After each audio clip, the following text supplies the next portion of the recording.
I saw him coming towards me. What pained me were his eyes. They were blind. It is out of such blindness that hatred is born. He came closer to me. Non-violence is the first article of my faith, I said. It is also the last article of my creed. I took my last breath and left behind my life. My life was transparent.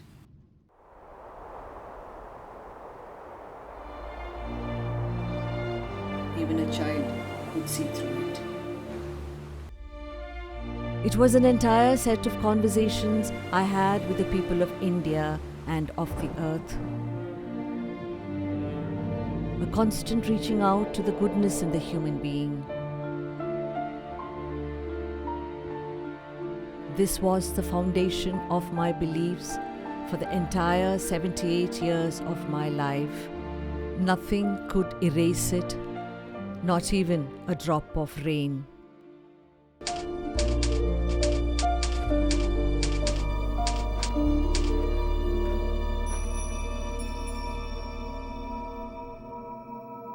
On January 30th, 1948, when Nathuram Vinay Godse fired 3 bullets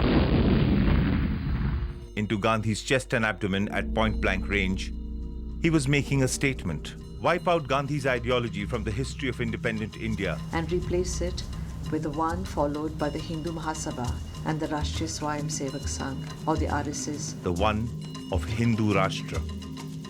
This cold-blooded assassination set off a struggle between 2 definitions of India. One of Gandhi's, where people of all religions lived as one country, and the other represented by the Rashtriya Swayamsevak Sangh, which defined India as a racial Hindu nation. Satya or truth, ahimsa or non-violence, sarvodaya or upliftment of all, satyagraha or passive resistance were the 4 pillars of Gandhian thought. Muhammad Ali Jinnah's Muslim League and the RSS were the 2 political parties which adopted violent, communal methodologies on the sidelines and in opposition to the values of India's struggle for independence. Muslim League asked for Pakistan and the RSS called for a Hindu Rashtra. Both of them wanted Gandhi out of the way. The basic principles of the Hindu Mahasabha, led by Vinayak Damodar Savarkar, and the RSS led by Dr. Keshav Baliram Hedgevar and Madhav Sadasiv Golwalkar are the same. They were heavily influenced by fascist ideologies of Hitler and Mussolini. RSS believed in cultural nationalism as opposed to territorial nationalism, exclusion of minorities, nationalism based on militant Hinduism with violence as its core principle, and adoption of Hindu culture as national culture. Gandhi rejected all these ideas. In 1925, Savarkar said, Indians have to replace values like humility, self-surrender and forgiveness, and instead cultivate sturdy habits of hatred, retaliation, and vindictiveness. In October 1938, he said, a nation is formed by a majority living therein. What did the Jews do in Germany? They, being in minority, were driven out from Germany. On the eve of Savarkar's 59th birthday in 1941, his message was, Hinduize all politics and militarize Hindudom. In his book, We Are Nationhood Defined, Golwalkar, the main leader of the RSS from 1940 to 1973, laid down the specifics of Hindu Rashtra. The non-Hindu people in Hindustan must either adopt the Hindu culture and language, must learn to respect and revere Hindu religion, must entertain no idea but the glorification of Hindu nation. In one word, they must cease to be foreigners or must stay in this country wholly subordinated to the Hindu nation, claiming nothing, deserving no privileges, far less any preferential treatment, not even citizens' rights. Whereas Gandhi said, in India, for whose fashioning I have worked all my life, every man enjoys equality of status, whatever his religion is. the state is bound to be wholly secular.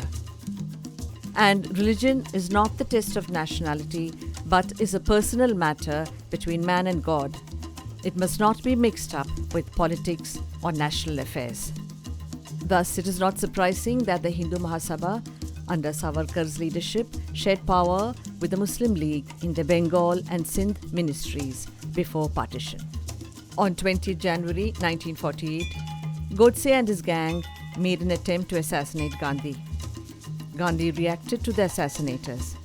The man who thinks he has been sent by God, he has taken for granted that I am an enemy of Hinduism. It cannot be so. Those who are behind him or whose tool he is should know that this sort of thing will never save Hinduism. Gandhi was very clear on his stand on RSS. Those Hindus who, like Dr. Munje and Shri Savarkar, believe in the doctrine of the sword may seek to keep the Mussalmans under Hindu domination.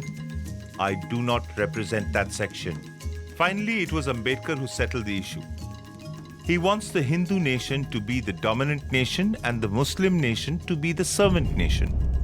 Why Mr. Savarkar, after sowing the seed of enmity between the Hindu nation and the Muslim nation, should want that they should live under one constitution and occupy one country is difficult to explain.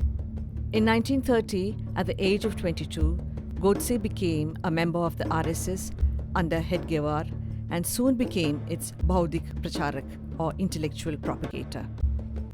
He was an ardent supporter of Akhand Bharat or undivided India. Godse was heavily influenced by the ideologies of the Hindu Mahasabha and the RSS, which were basically the same. Having worked for the uplift of the Hindus, I felt it necessary to take part in the political activities of the country for the protection of just rights of Hindus. I therefore left the Sangh and joined the Hindu Mahasabha, remarked Godse. In 1934, he stopped actively working for the RSS and joined the Hindu Mahasabha headed by Savarkar and became the General Secretary of its Pune branch. In 1944, Godse, along with his friend Narayan Apte, started a newspaper called Agrani or Hindu Rashtra. He was its founder editor. During the court trials, Godse stated that he had nothing to do with RSS and that he acted on his own. RSS disowned Godse since he was not its member, and there was no official record of members at that time. But in his book, Why I Assassinated Mahatma Gandhi, Gopal Godse, who was also an accomplice in the murder, very clearly says, technically and theoretically, he, Nathuram, was a member of the RSS. His statement in the court that he had left the RSS was to protect the RSS workers who would be imprisoned following the murder, on the understanding that they, the RSS workers, would benefit from his dissociating himself from the RSS.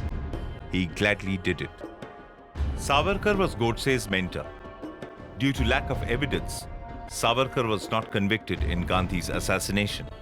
The report of the Commission of Inquiry into the conspiracy to murder Mahatma Gandhi, set up in 1965, headed by Justice Jeevanlal Kapoor of the Supreme Court, concluded, all these facts taken together were destructive of any theory other than the conspiracy to murder by Savarkar and his group.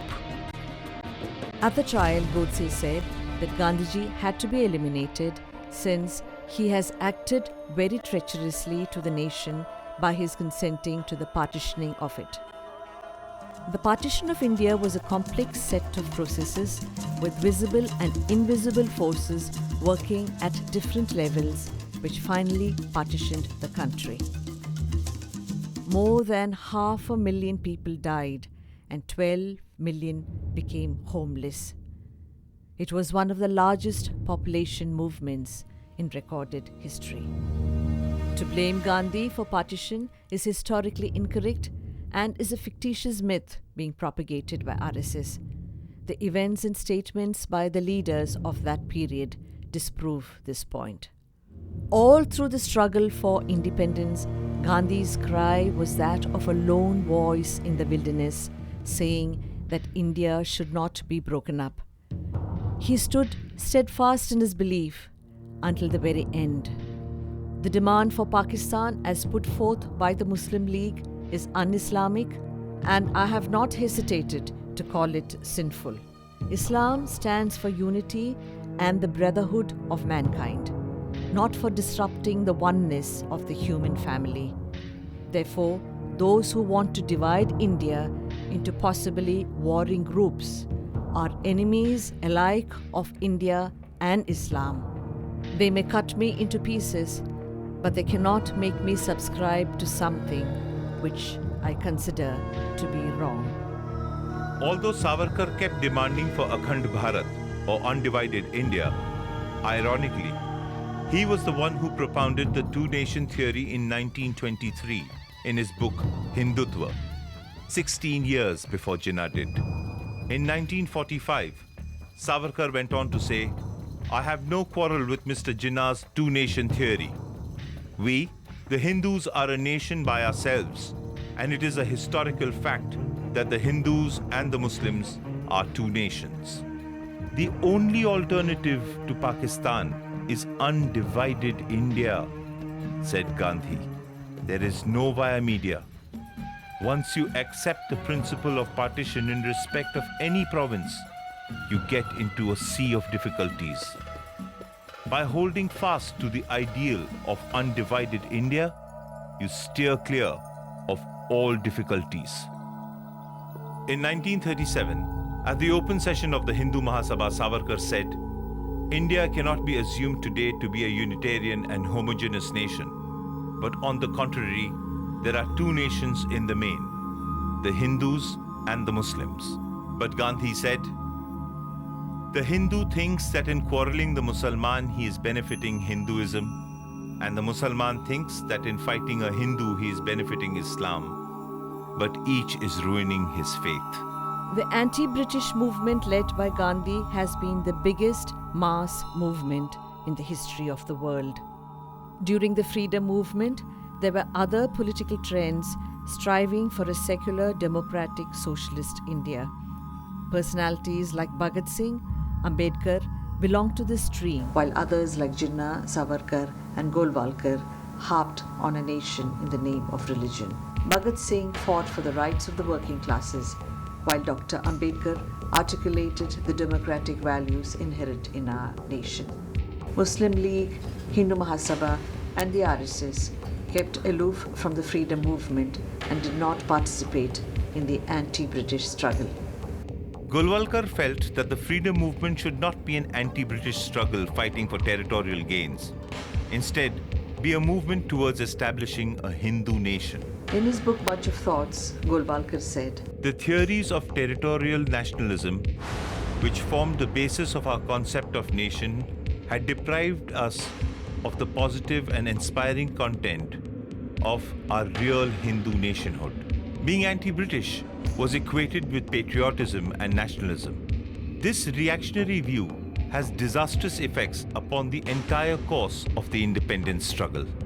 During the freedom movement, a majority perceived India as a nation in the making, ready to start its journey of nation building. With the introduction of modern industrialization, education, and other related infrastructure. But the Muslim League and the RSS felt otherwise. They continued to define the nation as Muslim and Hindu entities, respectively. This is what Godse said at his trial. On 13 January 1948, I learned that Gandhiji had decided to go on fast unto death.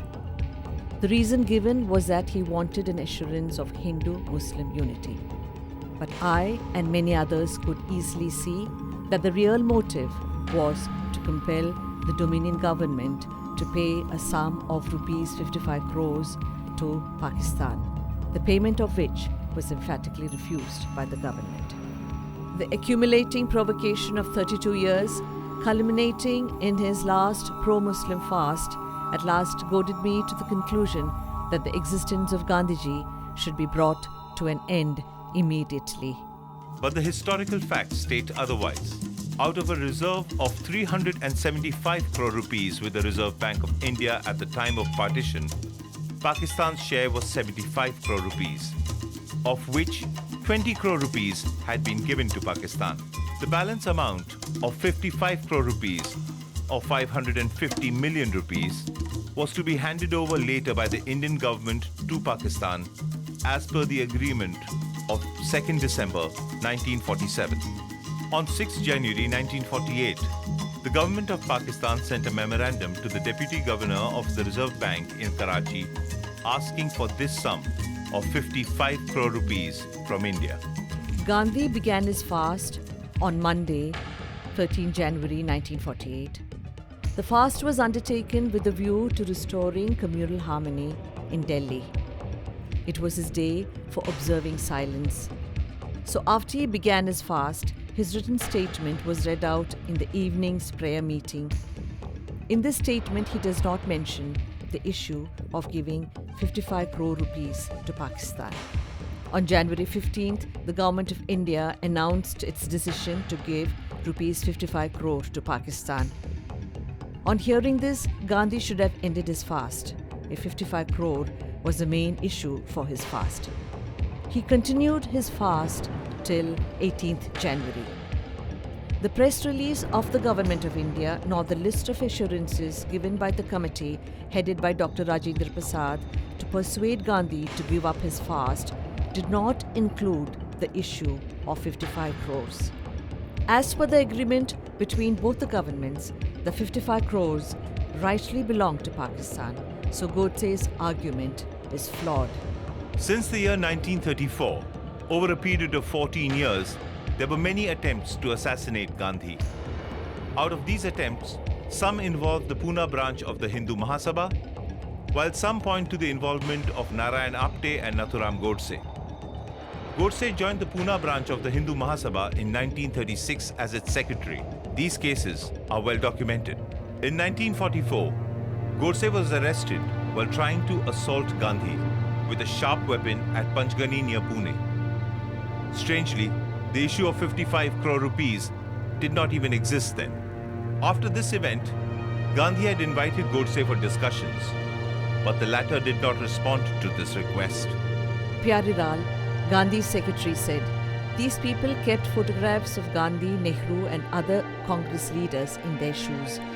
They were trained to shoot by using Gandhiji's photograph as their target.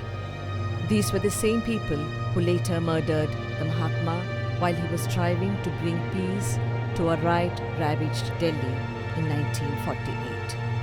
What were the reasons for the earlier attempts made on Gandhi's life by the Hindutva forces? Thus, there were serious flaws in the argument since some of the issues raised by Godse at his trial did not exist during these earlier assassination attempts. Towards the end of India's freedom struggle, Gandhi was not consulted on the major decisions that were taken, like the Congress resolution demanding the partition of the Punjab. I think I did not know the reason behind the working committee resolution. He wrote to Pandit Nehru on 20th March 1947. I cannot understand it. He wrote to Sardar Patel. Pre-partition riots took place in many parts of India. There was complete breakdown of law and order in Sindh, Punjab, Balochistan, the Northwest Frontier Province, Bihar, United Province, which is modern Uttar Pradesh and Bengal. These events led to the eventual partition of India. In areas with Muslim majority, Hindus were attacked, and in places which had Hindu majority, Muslims were targeted. The British had followed a divide and rule policy in India, and this divide and rule policy was the primary cause of India's partition. As a Muslim League was formed, they were placed on a separate electorate. Thus, the idea of the separateness of Muslims in India was built into the electoral process of India. Muslim League was primarily supported by the aristocrats and the elites to begin with, and later on joined by some educated section of Muslims, while the majority of the Muslims in India did not support the politics of Muslim League and participated in the freedom movement shoulder to shoulder with others. People like Maulana Abul Kalam Azad, Khan Abdul Ghaffar Khan, and ulemas of Barelvi and Deoband were totally opposed to the partition of India. Similarly, a majority of Hindus did not support the demand of a Hindu Rashtra put forward by the Hindu Mahasabha and the RSS. The Hindu Mahasabha was started by Rajas and Zamindars, and the RSS was founded by certain elite sections among the Hindus. In contrast, the masses in India were behind Gandhi. Despite India's independence, the administration remained under British control during the pre-partition riots. It would be a good thing if the British were to go today. 13 months means mischief to India, commented Gandhi. The Mountbatten papers clearly show the helplessness of the Home Minister, Sardar Patel, as he repeatedly complained to Lord Mountbatten that the police and the army were abetting the communal riots. Gandhi was moving fearlessly from one riot-affected area to another, trying to bring peace between both the communities. He spent Independence Day in Noakhali, where violence had broken out. In Noakhali, he said, "I have never experienced such darkness in my life before. The nights seem to be pretty long. The only consolation is that I feel neither baffled nor disappointed. I am prepared for any eventuality."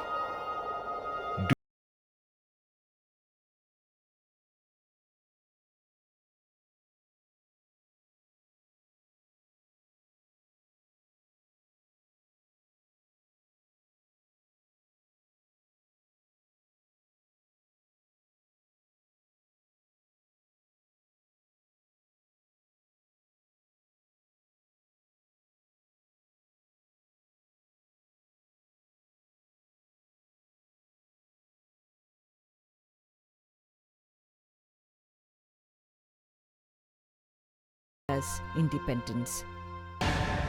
"Even if I am killed," Gandhi said, "I will not give up repeating the names of Rama and Rahim, which mean to me the same God. With these names on my lips, I will die cheerfully." At the end of his life, Gandhi was a lonely man. He stood, a lonely figure, at the end of a road, empty and forlorn. January 30th, 1948 was a Friday. I woke up at 3:30 in the morning. I knew that it was to be the last morning of my life. I chose a favorite Gujarati hymn for prayer. Whether weary or unweary, man do not tarry, stop not. You struggle live single-handed, continue and do not tarry. I was late for the prayer meeting that evening. I saw him coming towards me. He was holding the tiny black Italian Beretta pistol between his palms. What pained me were his eyes. They were blind. It is out of such blindness that hatred is born. When he bent low and said, "Namaste, Gandhiji," I knew it was time for my spirit to leave my body. It was 5:17 p.m. on January 30th, 1948. I will give you a talisman.